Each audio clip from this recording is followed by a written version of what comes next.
पति ब्रह्मचारी।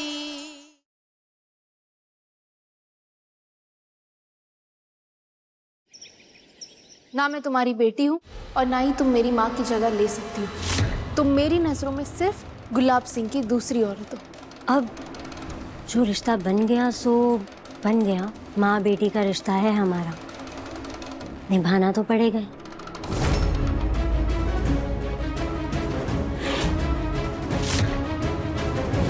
और वैसे भी बेटी और दामाद का सम्मान तो भगवान के समान किया जाता है।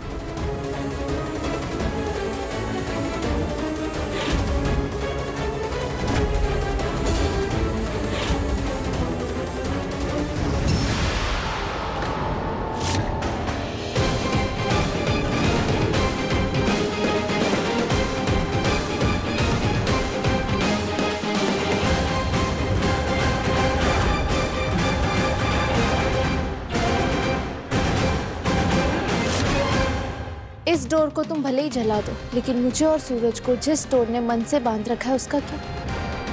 उसे कैसे जलाओगी बिंदिया?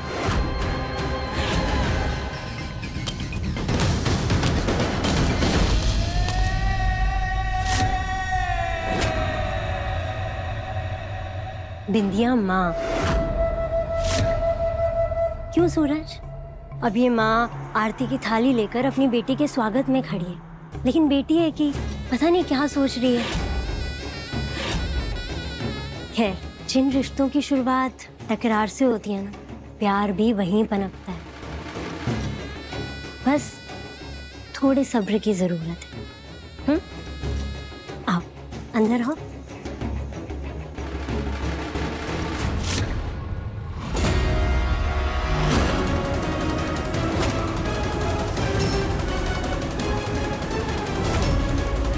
ये गहने तो मेरी माँ के गहने हैं। How dare you! तुमने हाथ कैसे लगाया मेरी माँ के गहने को? पापा, आप अपनी जिंदगी में दूसरी औरत ले आए, मुझे इस बात से कोई दिक्कत नहीं है, लेकिन मेरी माँ के गहने बिंदिया को देने का हक आपको भी नहीं है, समझे आप?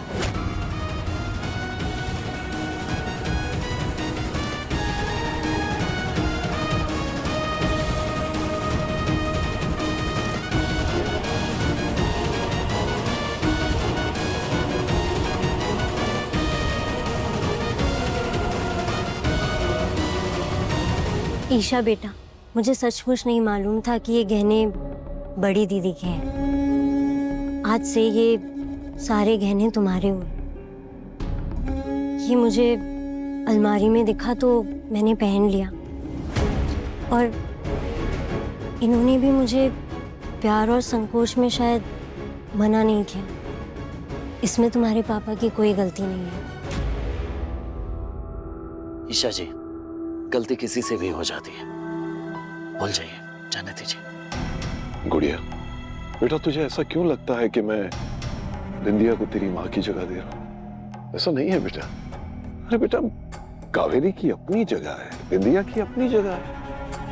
अगर मुझे सच में मालूम होता ना तो इसे मैं तुम्हें तोहफे में देती, क्योंकि मेरे लिए गहनों से ज्यादा रिश्तों की अहमियत है। प्लीज बिंदिया, ये नाटक बंद कर दो। विद्या, तेरी हद और पागलपन दोनों अच्छे से जानता हूं मैं, कि तू क्या कर सकती है और क्या नहीं। माफ कीजिएगा भाऊजी, ये भले आपकी पत्नी है, लेकिन ये बिंदिया अब तेरी भी सास है सरजू। याद रखना ये बात हमेशा। मैं जानती हूँ कि तुम दोनों मुझ पर भरोसा नहीं करते, गलती भी तो मेरी ही है। मैंने घाव ही ऐसा दिया है, पर घाव कितना भी गहरा हो वक्त के साथ भर जाता है। घाव भर जाए, दर्द खत्म हो जाए, लेकिन उसके निशान उस तकलीफ को जिंदा रखते हैं, समझी? अब इस बात पर तो मैं सिर्फ यही कहना चाहूंगी कि उन निशानों के साथ जीने की आदत डाल लेनी चाहिए।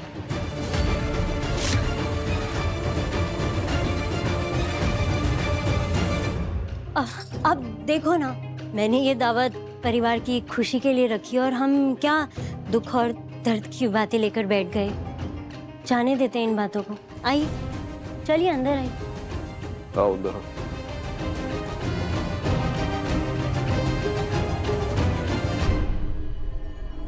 ईशा बेटी, आओ बैठो।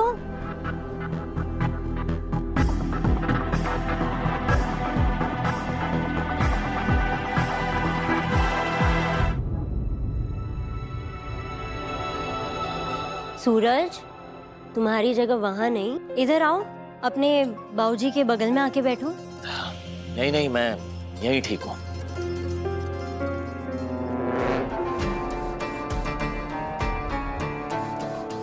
अरे बेटा सरजू, आज तो मेरे लिए काम करने वाला सरजू नहीं है, बल्कि हमारा दामाद है।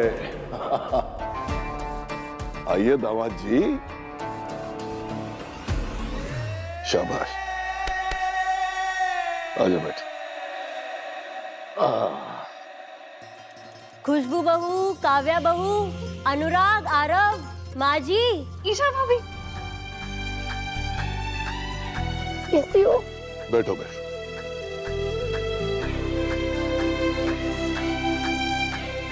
कैसी है तुम? खुश है ना? हाँ?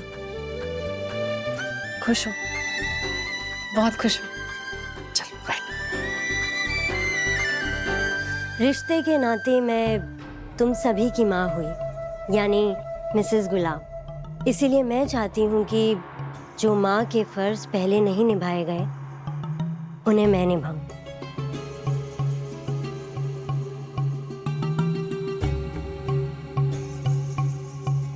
काव्या,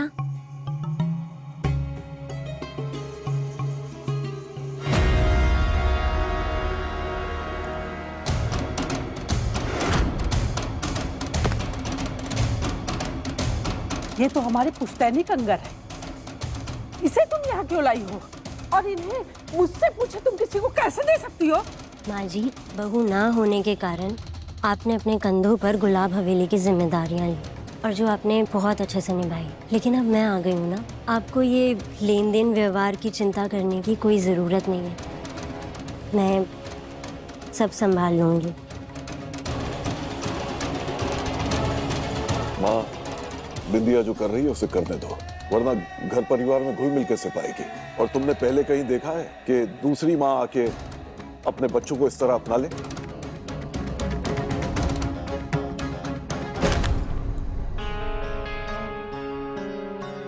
ये लो काव्या, तुम्हारी नई नई शादी हुई है तो तुम्हारी नई सास की तरफ से ये तोहफा तुम्हारे लिए। काव्या बहू, अपनी सासू माँ से आशीर्वाद लो।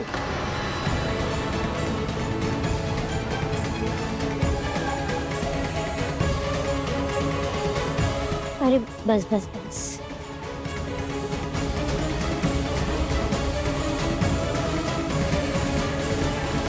ये आपके लिए।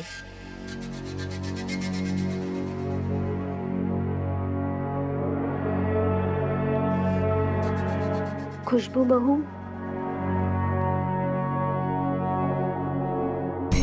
अरे ये आपके लिए। Thank you.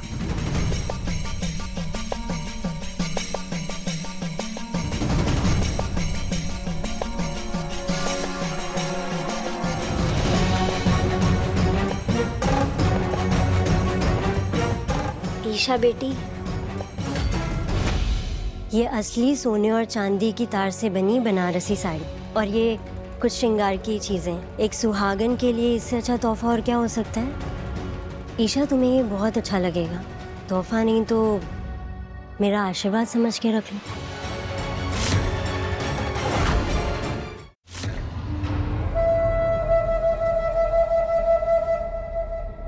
ईशा,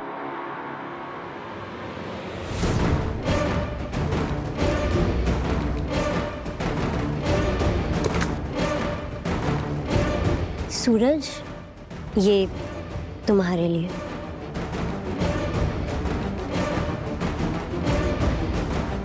सरजू,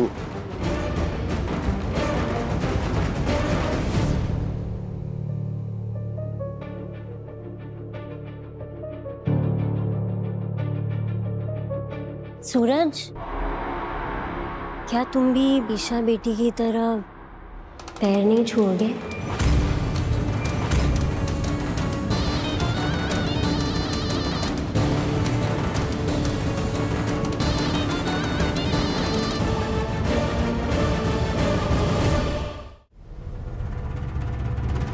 सूरज तो ब्रह्मचारी है, वो तुम्हारे पाँव कैसे छू सकता है? वैसे ही जैसे ही अपनी ताई माँ के पैर छूता है। सरजू, अब बिंदिया तेरी सखी नहीं तेरी सास है। क्या तू भी ईशा की तरह इस रिश्ते को मानने से इनकार करेगा?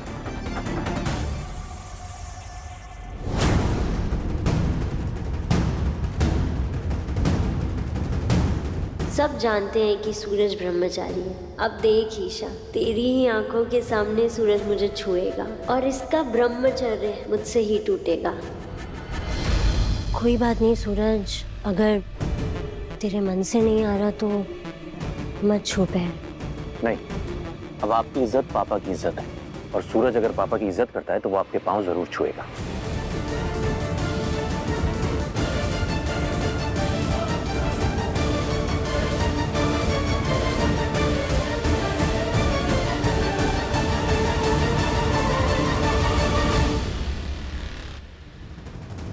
आई नो, तुम सूरज का ब्रह्मचर्य तोड़वाने के लिए उसे इस तरह मजबूर कर रही हो, लेकिन मेरे होते हुए तुम्हारी ये चाल कामयाब नहीं होगी।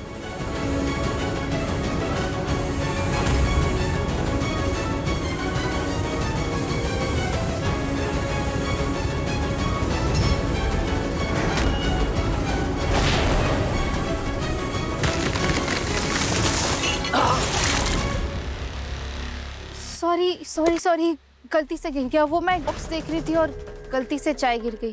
सूरज, तुम मेरे साथ किचन में चलो ना, ठंडे पानी से हाथ धुलवाती, वरना छाले पड़ जाएंगे। चल। और काव्या, तुम तब तक ऑइंटमेंट ले आओ। हाँ हाँ लाई।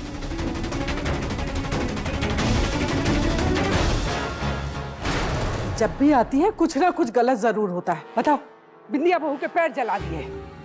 बिंदिया, तुम ठीक हो ना? जी मैं ठीक हूँ, कुछ नहीं हुआ। वो बस पैर नहीं जला है, थोड़ी सी छींटे गिरी है। कोई बात नहीं, बच्चे हैं ना, गलतियाँ हो जाती हैं। मैं ये सब साफ करवा देती हूँ।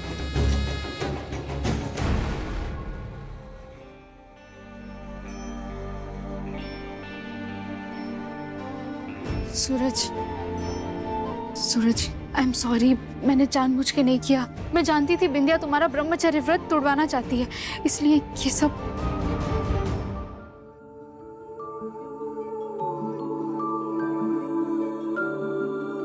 ईशा जी, मैं जानता हूँ कि आपने मेरा हाथ नहीं जलाया, बल्कि मेरा ब्रह्मचर्य टूटने से बचाया। वैसे ईशा जी, एक बात पूछूं, क्या आप नहीं चाहते कि मेरा ब्रह्मचर्य व्रत टूटे? सूरज, तुम्हारा ब्रह्मचर्य तुम्हारी पहचान है, और मैं नहीं चाहती कि तुम्हारी पहचान तुमसे जबरदस्ती छीनी जाए। ईशा जी, आपने एक बात पर गौर किया? बाबूजी बिंदिया पर अंधा भरोसा करने लगे। जल्द से जल्द हमें बिंदिया की सच्चाई सभी के सामने लानी होगी कि आखिर वो इस घर में किस मकसद से आई है, तब जाके ये नाटक खत्म होगा। लेकिन कैसे?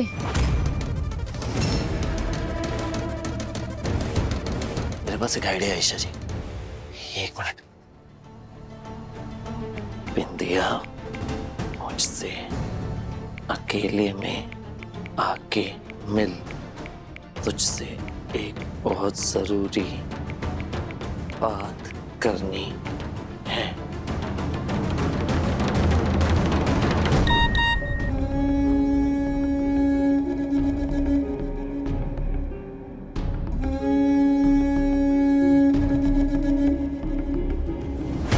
मैं अभी आई।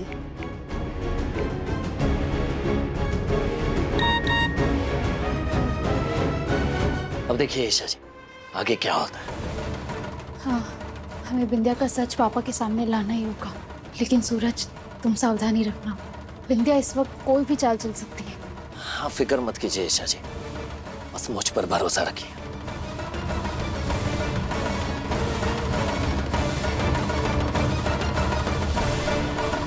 अरे काव्या, वो खाने की तैयारियां करो, मैं भी आई जी।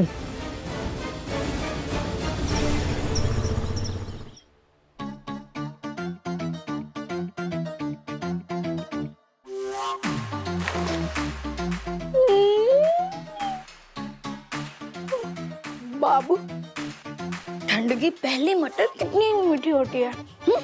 लो, तुम भी खाओ। जी मोनिका जी, तारीखी एक बार माँ बन चुकी है, दोबारा बनने वाली है, लेकिन जरा भी अक्ल नहीं है। अरे इतनी सर्दी पड़ रही है, एक शॉल तो ओढ़ सकती ना कम से कम। खुद तो बीमार पड़ेगी, बच्चे पे भी असर पड़ेगा। तारीखी, पता है चोरी चोरी चुपके चुपके मटर खा रही है, पर दोबारा ऐसी हरकत करते देखा ना तो मुझसे बुरा कोई नहीं होगा। अरे खाना ही है तो ले, प्यार से खा, अच्छे से खा, हैं? और सुन, भजन कीर्तन भी कर लिया कर, बच्चे पे थोड़ा अच्छा असर आएगा, समझी? जी मम्मी जी। जय दुर्गे माता। आदिति, हाँ माँ। इधर आना। हाँ क्या? अरे बाकी बिहारी, जरा सूरज को फोन तो लगा। विंध्या ने उन दोनों को वहां किस मकसद से बुलाया है पता तो चले। अगर काव्या की ससुराल नहीं होती तो उन दोनों को वहां बिल्कुल नहीं जाने देती। पता नहीं क्या व्यवहार कर रही होगी विंध्या उनके साथ। लगा फोन, लगा। माँ, मैं फोन लेके आती हूँ।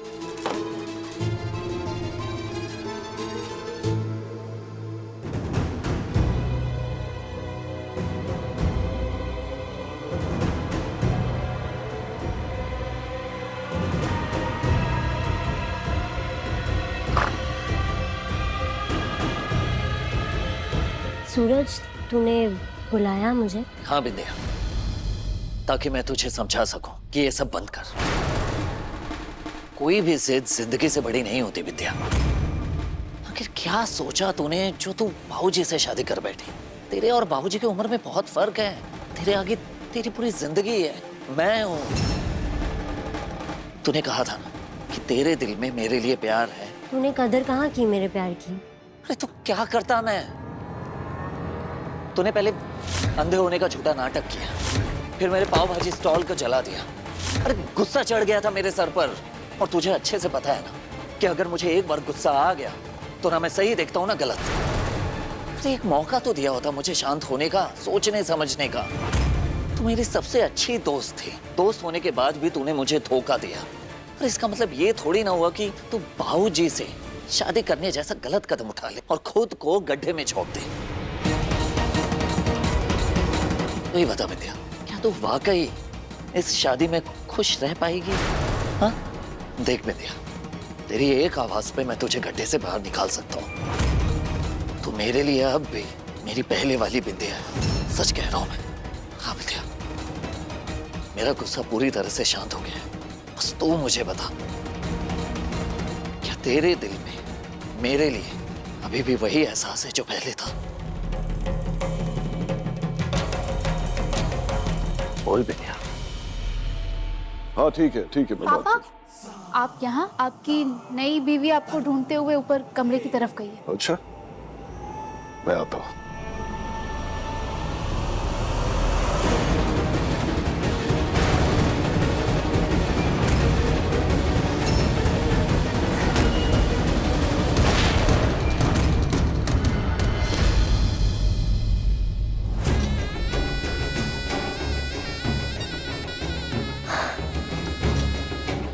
नहीं सूरज,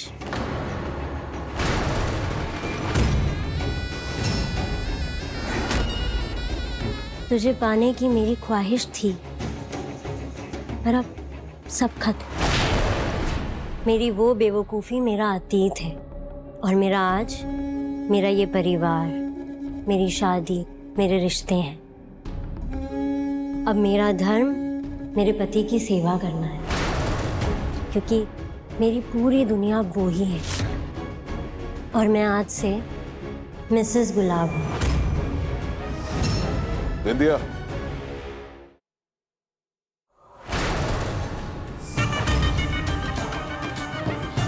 तुम दोनों यहाँ अकेले कमरे में क्या कर रहे हो?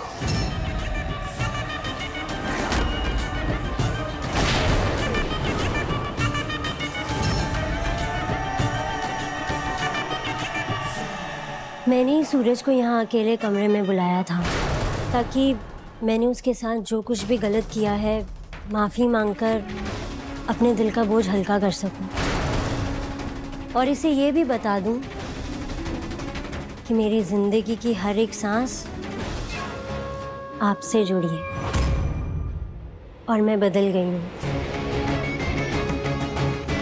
अब चलिए, हमारे बच्चे हमारे खाने पर इंतज़ार कर रहे होंगे। चलो।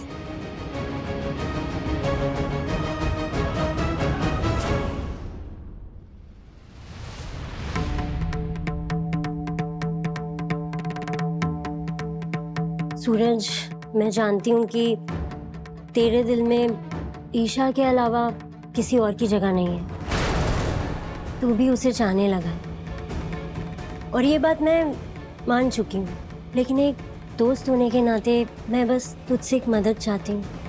आज के बाद ना मुझे ऐसे दोबारा मैसेज करके मत बुलाना। मैं नहीं चाहती कि मेरे नए रिश्ते पर कोई भी ऐसे उंगली उठाए।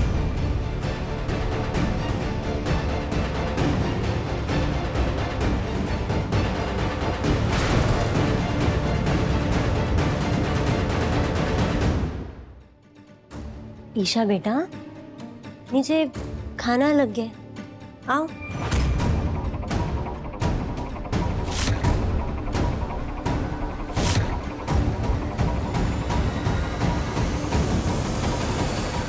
विद्या ने पापा से शादी ऐसे ही नहीं की, कुछ तो वो बड़ा करने वाली है, पर क्या?